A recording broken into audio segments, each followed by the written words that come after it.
ყველაფრის ჯარიმას ზრდით. აი, ბატონო გივი, რა მაინტერესებს თქვენთვის 5000 ლარი კაპიკებია?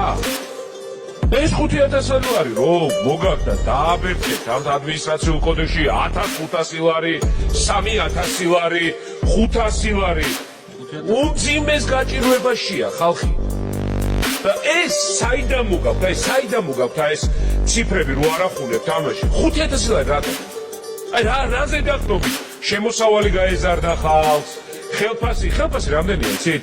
იცით რომ ქვეყანაში 400000-ზე მეტი ადამიანი ცხოვრობს, რომლის გამომუშავება თვით დასაქმებიდან შინამეურნეობას არის 157 ლარი. ევროპული სტანდარტი ერთ-ერთი არის, რომ ადამიანების შემოსავლებთან თანაზომად იყოს ჯარიმები. ჯარიმა თუ ციხეზე უარესია, ის ჯარიმა კი არ არის. ის არის კვლელობა ოჯახის. იმიტომ რომ 5000 ლარს ვაჯარიმებ, ამას მოყვება მე დაყადაღება მთელი მისი ქონების, ამას მოყვება საბანკო ანგარიშების დახურვა და რამდენია ასეთი სამწუხაროდ იმ კატასტროფულ შავსიაში შეყვანილი ადამიანები. სადა ხალხს 5000 ლარი? ქართული ოცნების ელიტისთვის 5000 ლარი არაფერია, ეხა ჩარტერში მილიონებს იხდიან და 5000 ლარი ალბათ ერთ ბოთღვინოში იხდით 5000 ლარს.